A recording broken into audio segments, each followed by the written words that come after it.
Hey kids, this is Ivan. How you doing? Well, it's finally time to give some impressions and review of sorts, mostly just impressions, of this game, Dark Age of Man, by I believe it's Candlelight Games, by my good friends Jason and Dell. And this game has been a while in the making. I remember playing a very early version of this. The Von Mort Must Die episode is still on my channel somewhere. It was very, very different at that time. So it's a signed copy of this game. And so my game group, we've all read this a bunch of times. We played it 3 times. We have a fourth session coming up, session 3A, if you will, because we had to stop in the middle of a session, so to speak, because of time constraints.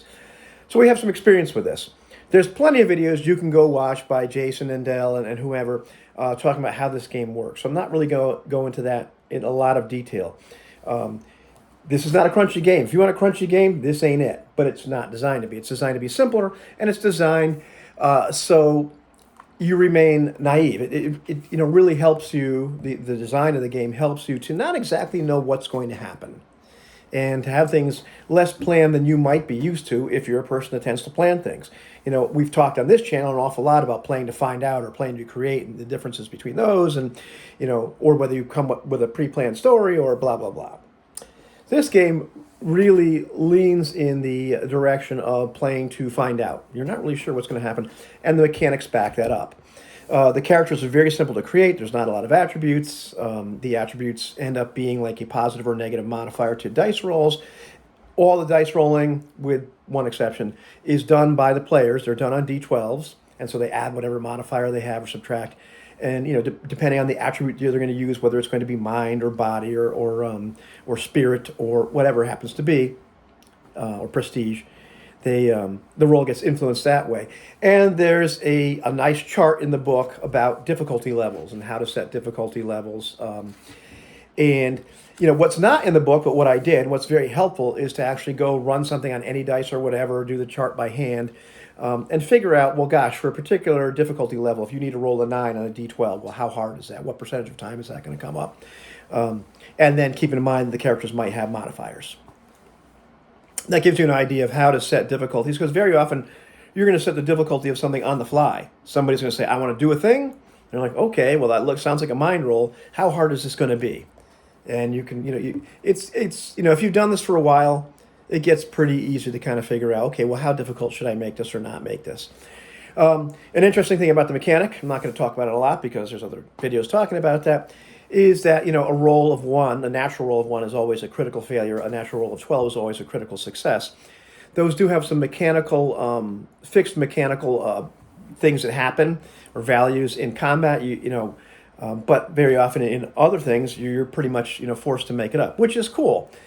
This is a game for creative people. This is a game for people that, don't need the rules to tell them anything, and for mature gamers. And I mean for people that have a little bit of experience, or that are going to make things up that are appropriate, that fit the genre, the game. That aren't going to be too constrained, but aren't going to be too crazy either.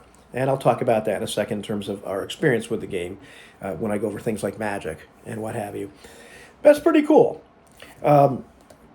As a game master, because that's where my experience really has been, you start off each session. It's kind of like episodic television. It's a little bit like playing Circle of Hands. We were talking about that, where you come up with a basic scenario. An inciting incident is how the game talks about it.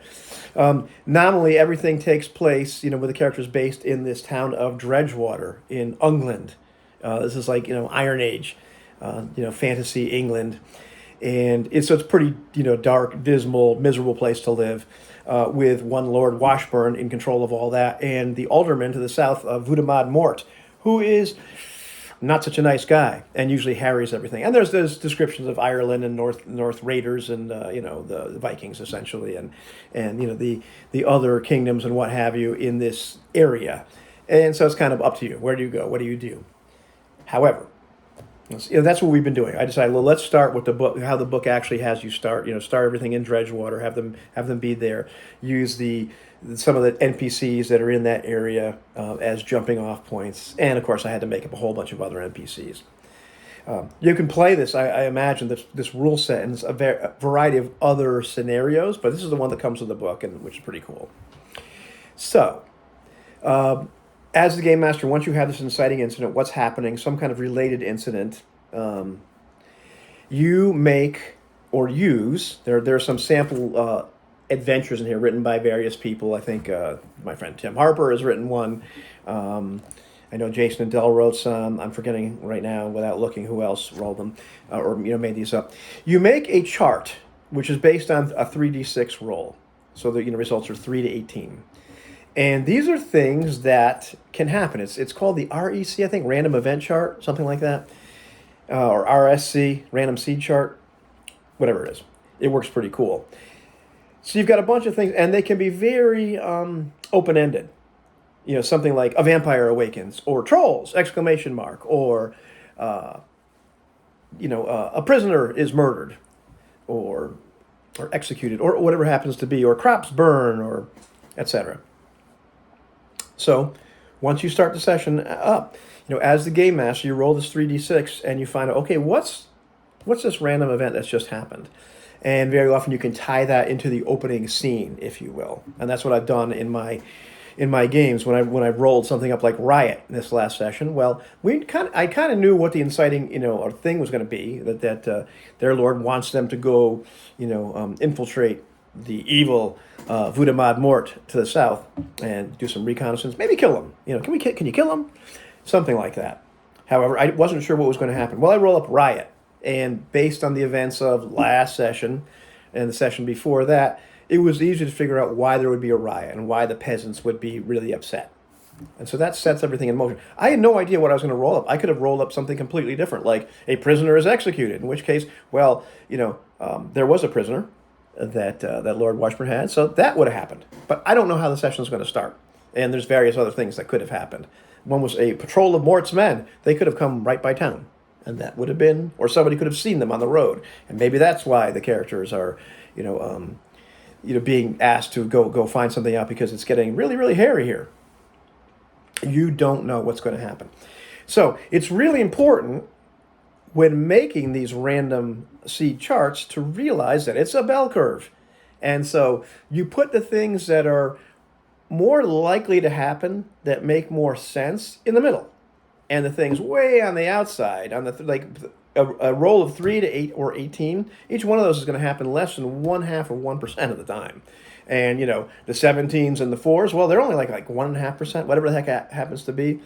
So things that are more like world-changing, really unlikely, less related to the central concept of what's happening, possible, or things that would really throw things for a loop, maybe a little bit more supernatural, whatever happens, however you want to design it. These are things that are on the end, because they probably won't happen. And then as things get closer and closer to the middle, these are things that are much more likely to happen. Now, the ones in the book from various designers are cool, but I found they were kind of all over the place. And based on whatever event I thought might be the inciting event, it would be harder for me to tie them in. I could do it.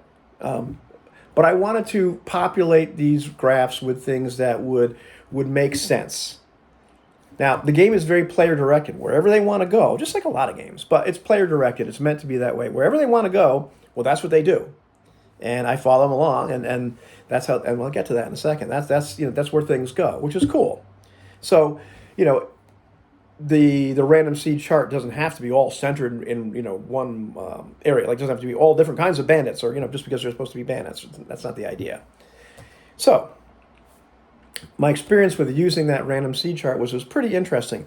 Once something got introduced, once they crossed that event that happened, I think it was something where the prisoners were up in a hung in a tree or something like that, or people executed and hung in a tree. Once they discovered that, okay, well, now I'm going to roll this again and see what's the next thing coming down the pike. And there was only one time in these 3 sessions where something came up where I wasn't able to use it right away. And I said, you know what, I'm gonna this one will be the next one, but I'm going to roll again to see, based on where they are, what they're doing, if something might be usable. Because it simply wasn't usable. It was weevils in the flour. And it wasn't going to work. It worked great at the end of the session. So I rolled again. I rolled wolves. That was the only time I actually said, okay, I'm not really, not going to be able to use this. So, boy, this video is going longer than I wanted to, but whatever. Anyhow, this is my experience. Anyhow, as the players go where they want to go, I roll the next events, and it forces you to be fairly creative. Okay, that's interesting.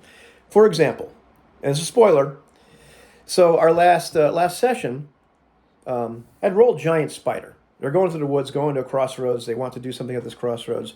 Giant Spider attacks them. So we have a Giant Spider combat. It was pretty hairy. That thing is a very, very tough creature. And by the way, let's talk about combat for 1 second. Every single round, there's no rounds. People's initiative is when you say it is. And every time there's a clash, it's very much like Circle of Hands. This word isn't in the book, but when there's a conflict between two characters, a character and like a monster character and an NPC, somebody gets hurt every single time. If you succeed, your enemy's gotten hurt or affected. If they succeed, you've gotten hurt. That's it. So during that combat, there were moments where, it didn't matter whether the spider attacked or they attacked the spider. Somebody gets hurt every single time, which is cool. It makes combat speed up. It makes it pretty interesting. I'll talk about combat again in a minute because I want to talk about these inciting, the random seed chart. So after they have this encounter with the giant spider, like, okay, well, I've got to roll something else up. And what I rolled was a prisoner is executed. Okay, cool. Well, I don't have to use it right away. The next thing, they don't have to stumble, over a dead prisoner right, 2 feet away from the giant spider.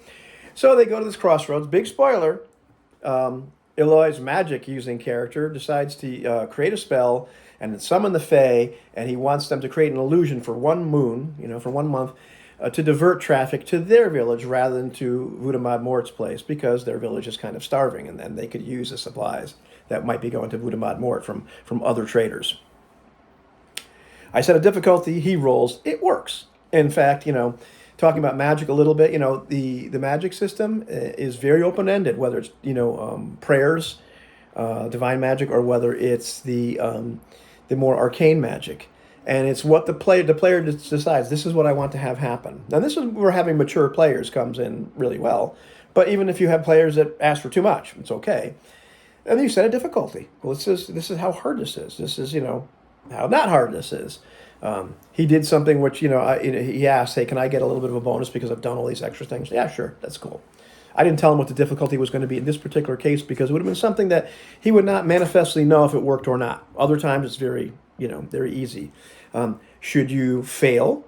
Well, it depends on what's happening. During the combat, he failed twice because the creature had a very high difficulty, and he's rolling against the creature's difficulty value, which in this case was 12.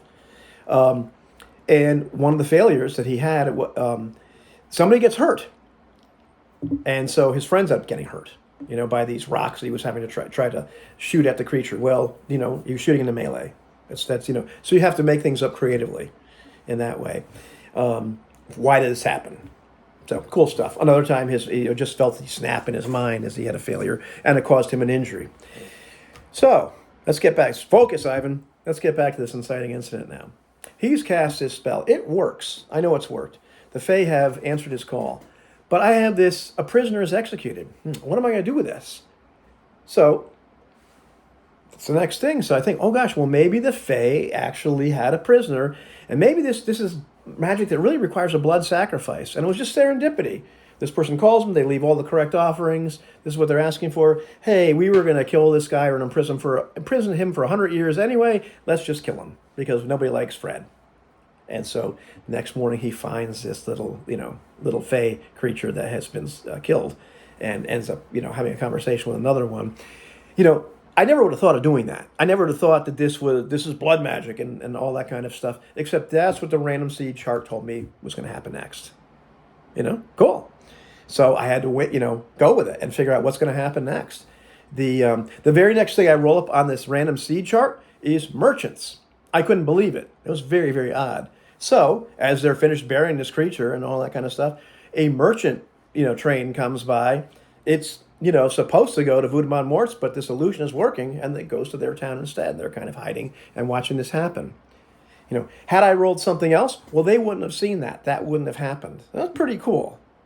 But it was just kind of one of those, I can't believe I just rolled that. Next thing I roll is as they go to Voudemort Mort's lands, is a patrol of his men. And they're able to hear them and hide from them. They rolled a luck roll. I made them roll luck, which is a pretty cool stat. You can roll luck a lot in this game, where you're not sure what else to use. And by rolling luck, they were able to hear them in time, be able to hide, let them just pass by.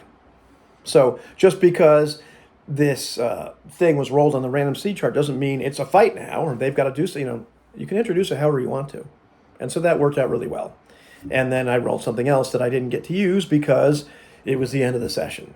But I'm going to start the next session with it at some point when it's appropriate. It's really neat, and my experience with various other times, the various other sessions, is you're really not sure where it's going. Anytime you play a role-playing game, at least the way that I like to, because I don't plan stuff, I just plan a situation, prepare to improvise off of that, to steal a line from my friend Anthony. You're not always sure what's going to happen.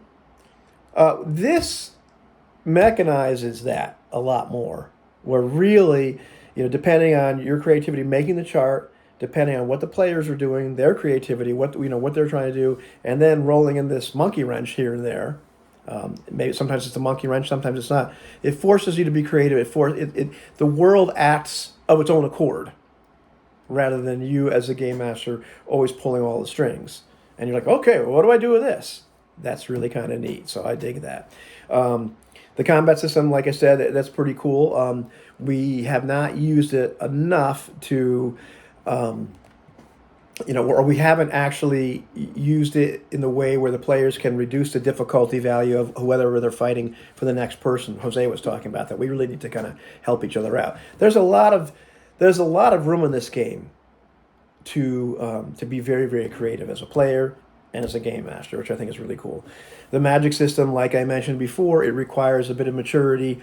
Eloy decided that he wanted to frame what arcane magic was for him, came up with his own set of rules for how he could cast spells, what he might have to do, that sort of thing, where they came from.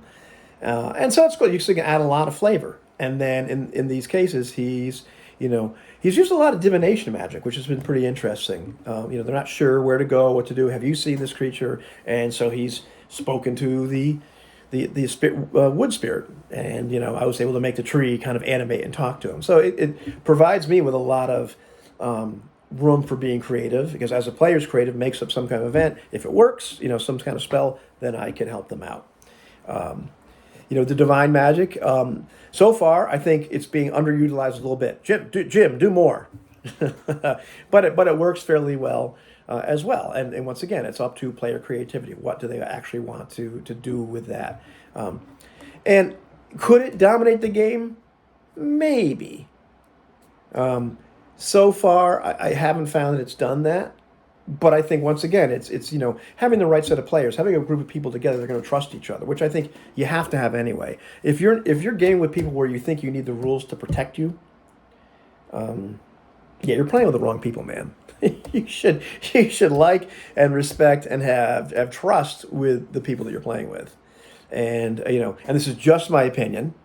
This social contract you have should be largely understood, unwritten. Like, okay, we're not going to be jerks to each other. And if there's things that need correction, you just talk to each other, because you're friends, right?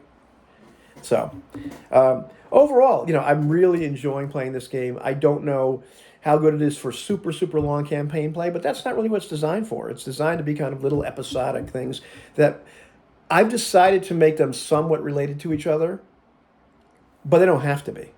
They can be completely just, like episodic television, like Star Trek, like Kung Fu, something like that, where it's just, completely unrelated. Here, there's a bit of it's not an underlying narrative. It's just, okay, well, this happened last time, so there's still some repercussions from that. So you get the idea. But it's really cool, and like my girlfriend has talked about wanting to play this with her kids, not necessarily in this setting, but because she thinks the magic system is so cool. And, she thinks that her kids who play like 5th edition Dungeons and Dragons might really dig just making up, okay, this is what I want to have happen. So, I'm looking forward to do something like that as well. So we've got session 3A coming up in a couple weeks. And so I'm looking forward to that. It should start out with a bit of a bang. And I'm going to repopulate the random seed chart a little bit because I've done some of those rolls. So I'll put some new things in there. Overall, really cool game. It helps to understand the mathematical probabilities when you're setting difficulties. So that's something I did on my own. It's good to understand the mathematical probabilities when creating the random seed chart. So that's another thing I did on my own. Just kind of, put up that little bell chart for myself. So I know when I'm putting these things there, just how likely is this? Not to make certain things happen, but there are things that are more likely to be very, very related to the inciting incident, to where the characters start out. And then there's things in the outliers. And I've rolled some outliers, I'll tell you that. All right, kids, that's it.